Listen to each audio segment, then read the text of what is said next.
जय हिंद दोस्तों, स्वागत है आपका अपने चैनल में।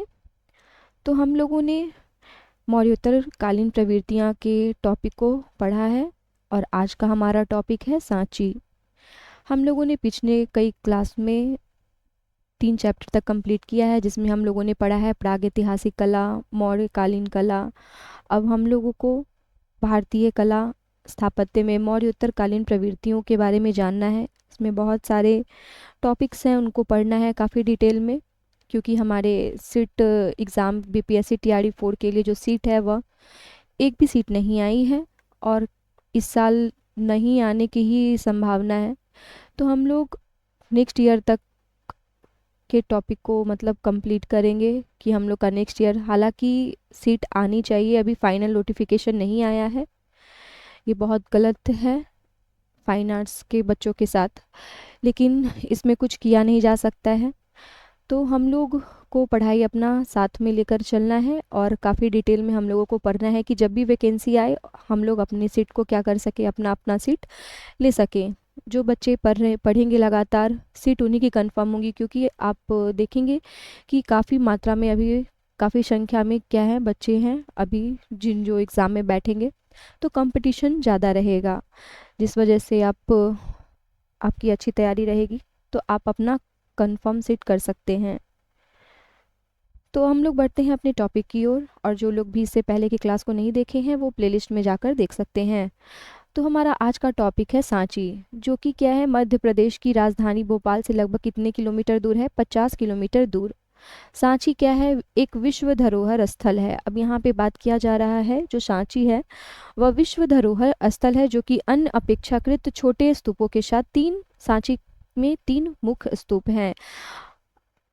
अब बताया जा रहा है यहाँ पे कि सांची में कितने स्तूप हैं? मुख्य 3 रूप से स्तूप हैं। माना जाता है कि स्तूप 1 में बुद्ध के अवशेष हैं, स्तूप 2 में, 3 में अलग पीढ़ियों के 10 अर्हतों के अवशेष हैं, उनके नाम अवशेष पात्र पर पाए जाते हैं। स्तूप 3 में सारिपुत्र और महामौदगल्यान के अवशेष सुरक्षित हैं। यानी कि यहाँ पर बात की जा रही है जो कि स्तूपों में यहाँ पे अवशेष मिले हैं, स्तूप नंबर 1, स्तूप नंबर 2, स्तूप नंबर 3। यहाँ पे अवशेषों के बारे में बात की जा रही है, जैसे कि पहला में बुद्ध के अवशेष, दूसरा में अलग पीढ़ियों के अवशेष, और वही तीसरे स्तूप की बात की जाए तो वहाँ पर भी जो अवशेष मिले हैं वो सुरक्षित हैं। किनके हैं? सारिपुत्र और महामौदगल्यान के। तो आगे हम लोग टॉपिक की ओर बढ़ते हैं। आगे हमारा है स्तूप 1, जो अपने प्रवेश द्वारों पर की गई नक्काशी के लिए जाना जाता है। अब हम जैसे जैसे स्तूपों के बारे में, स्तूप 1 के बारे में पढ़ेंगे, उनकी अलग संरचना होगी, अलग उनका नक्काशी के बारे में हम लोगों को पढ़ना होगा, किसी की अच्छी होगी, तो इन सभी को हम लोग देखते हैं। तो यह नक्काशी किया जाता है, जो स्तूप वास्तुकला के बेहतरीन उदाहरणों में से एक है। मूल रूप से स्तूप एक छोटी ईंट की संरचना थी, जो समय के साथ विस्तारित हुई और पत्थर, वेदिका और तोरण प्रवेश द्वार से ढकी हुई थी। एक शिलालेख के साथ अशोक का स्तंभ स्तूप के दक्षिणी ओर पाया जा गया है, जो दर्शाता है कि कैसे सांची एक विहार और कलात्मक गतिविधियों का केंद्र बन गया। सबसे पहले दक्षिणी प्रवेश द्वार बनाया गया, उसके बाद अन्य स्तूप के चारों ओर प्रदक्षिणा पथ वेदिका से ढका हुआ था। अब हम लोगों ने पिछले क्लास में पढ़ा था कि वेदिका किसको बोलते हैं? जो प्रदक्षिणा पथ होता है घूमने वाला, उसकी जो बाउंड्री होती है हम लोग उसको क्या बोलते हैं? वेदिका बोलते हैं। तो ये जो है छोटी, यहाँ पे बात किया जा रहा है, जो छोटी है, जो ईंट से पहले यहाँ पे आपको दिखेगी संरचना, उसके बाद समय आने आने पर इसका जो मतलब संरचना है, इसका जो डिज़ाइन है, इन सभी में क्या है, समय के साथ साथ आपको अलग अलग तरह से आपको देखने को मिलेगी। समय के साथ काफ़ी व्यवस्थित ढंग से भी आपको मिलेगी, सुंदर मिलेगी। तो यह आपको यहाँ पे बताया जा रहा है कि अशोक का सिंह स्तंभ जो है वह दक्षिणी ओर की ओर भी पाया गया है। ये भी इम्पोर्टेंट प्रश्न बन जाता है। आगे हम लोग देखते हैं, यहाँ ऊपरी दक्षिणा पथ भी है, जो इस स्थल के लिए अद्वितीय है।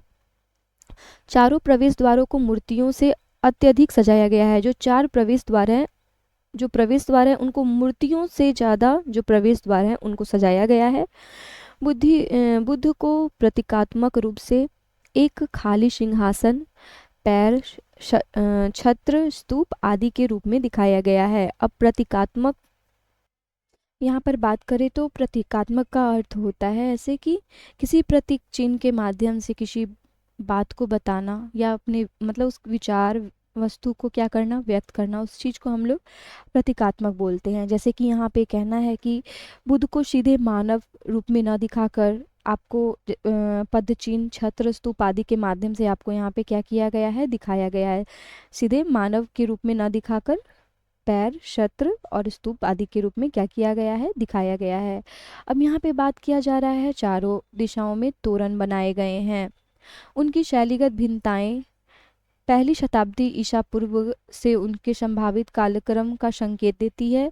यद्यपि स्तूप 1 सबसे पुराना स्तूप है। स्तूप 2 की वेदिका पर चित्रों की नक्काशी स्तूप 1 की तुलना में पहले की है। स्तूपों में जातक कथाएं भी कथाओं का एक महत्वपूर्ण हिस्सा बन जाती है।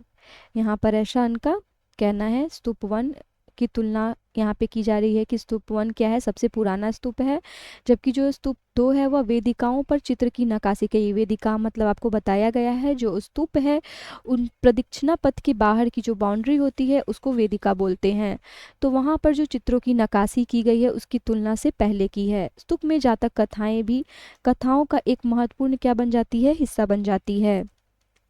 सांची की आकृतियां आयाम में छोटी होने के बावजूद मूर्तिकला में काफ़ी निपुणता दर्शाती है। यहाँ पर बताया जा रहा है कि जो आकृतियां हैं उसका जो आयाम है वह छोटा है, लेकिन मूर्तिकला जो है, मूर्तिकला विशेष रूप से बहुत अच्छे ढंग से बनाई गई है। यानी कि वह मतलब अच्छा है, आपको हर एक मामले में वह सुंदर से नक्काशी की गई है उसकी, ऐसा यहाँ पे बताया जा रहा है। शरीर का उनका शारीरिक उपचार, गहराई, यहाँ पे देखिए शरीर के ढांचे की बात की जा रही है, जो है गहराई में आयाम दोनों को दर्शाता है, जो कि बहुत स्वाभाविक है। स्तंभों पर संरक्षक मूर्तियां हैं और शाल भंजिका यानी साल की पेड़ की शाखा पकड़े हुए महिला। अब यहाँ पे साल भंजिका का मतलब होता है जो महिला है वह किस चीज़ को, साल के पेड़ को क्या की हुई है, उसकी शाखा को महिला पकड़ी हुई है। उसकी मूर्तियां का क्या है, उल्लेख है यहाँ पर। और कहाँ पे, स्तंभों में। पहले तोरण में शीर्ष पर 2 ऊर्ध्वाधर स्तंभ और 3 क्षैतिज पट्टियां यहाँ पे आपको निर्मित देखने को मिलेगी। प्रत्येक क्षैतिज पट्टी को सामने और पीछे की ओर से अलग अलग मूर्तिकला विषयों से सजाया गया है। नीचे से सबसे निचली क्षैतिज पट्टी के विस्तार को सहारा देने वाली साल भंजिका की मूर्तियां हैं।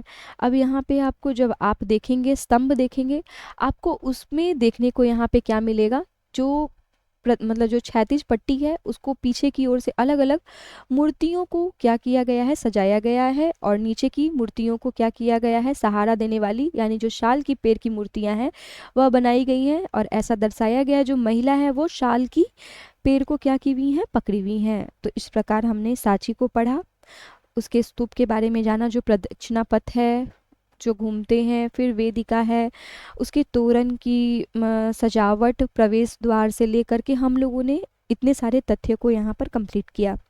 अब हम लोग को पढ़ना है आसनस्थ बुद्ध, कटरा, टीला, मथुरा। अब हम लोगों को इन टॉपिक के बारे में पढ़ना है। आज का हमारा ये लास्ट टॉपिक होगा। हम लोग 2-2 टॉपिक करके शॉर्ट वे में हम लोग यहाँ पर अपने चैप्टर को कंप्लीट करेंगे। और आप लोग धीरे धीरे ही शॉर्ट वीडियो में ही आप लोग पढ़िए और बताइए हमें कमेंट में कि आप लोगों को वीडियो कैसा लग रहा है। अब वहीं बात की जाए तो यह मथुरा शैली से संबंधित है, जो कि यह कुषाण काल से आपको 2री शताब्दी ईसा पूर्व की मतलब उदाहरण आपको ऐसा ये मिलेगा, 2री शताब्दी ईसा पूर्व की। अब हम लोग पढ़ते हैं प्रारंभिक ऐतिहासिक काल में मथुरा की मूर्ति कला का एक बड़ा केंद्र था। यहाँ से कई मूर्तियां मिली हैं। मथुरा मूर्ति कला केंद्र कुषाण काल की है। यहाँ पे बताया भी जा रहा है कि यह कौन से काल की है, कुषाण काल की, जो कि 2री शताब्दी ईस्वी की है। मथुरा में प्रचलित मूर्ति कला की एक विशिष्ट शैलियाँ यहाँ पाई गई है। अब यहाँ पे मथुरा में बात किया जा रहा है, जो प्रचलित मूर्ति कला है वह विशिष्ट क्या है, शैली के रूप में पाई गई है, जो कि कटरा टीले से प्राप्त बुद्ध की प्रतिमा 2री शताब्दी ईसा पूर्व की है।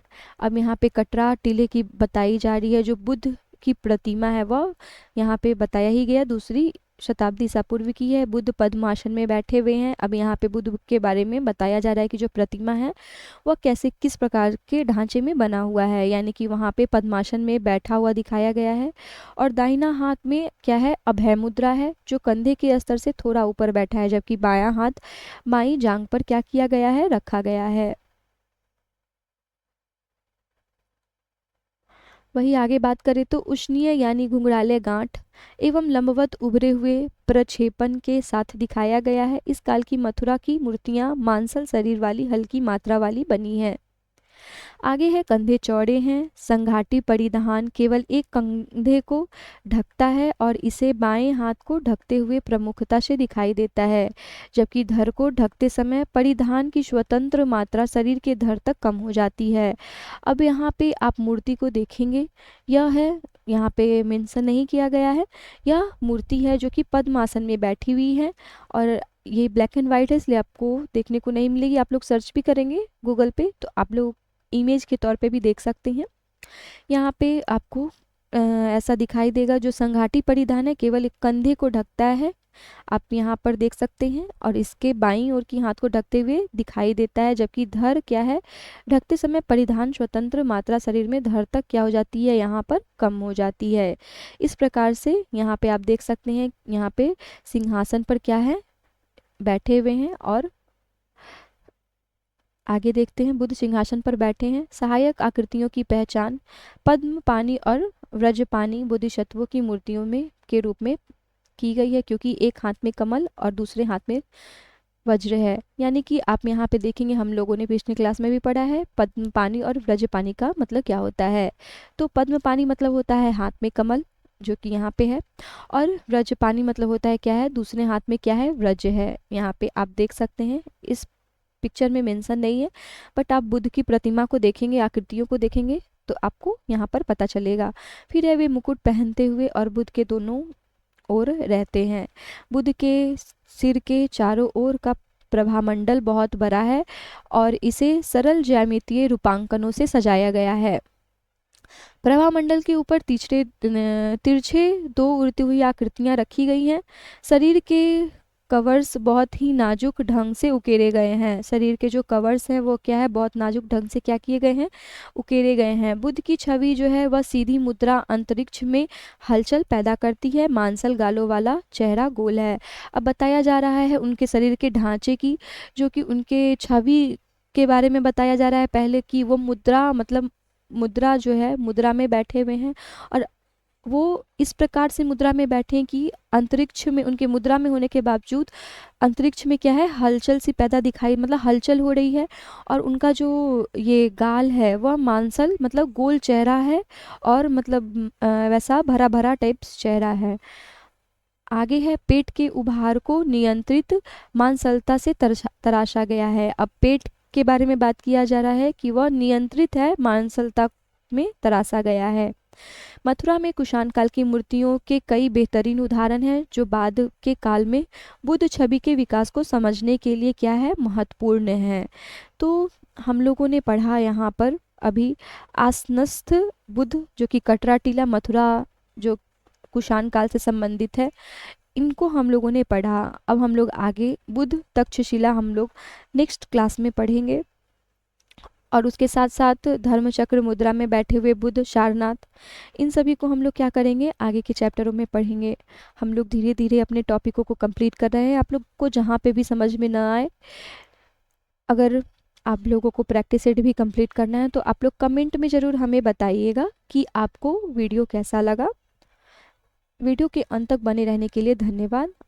आप लोगों को अगर एनसीईआरटी क्लास भी करना है तो आप लोग लास्ट में प्लेलिस्ट में जाकर देख सकते हैं। और यहाँ पर आप जो पहले के क्लास करवाए गए हैं फाइन आर्ट्स के, आप लोग वहाँ से भी जा के देख सकते हैं। आप लोग एग्ज़ाम की वैकेंसी का इंतज़ार ना करें, आप लोग धीरे धीरे अपने क्लास को कंटिन्यू ही रखें, ताकि आप उसको भूलें ना, आपके साथ साथ वो कंटिन्यू चलता रहे।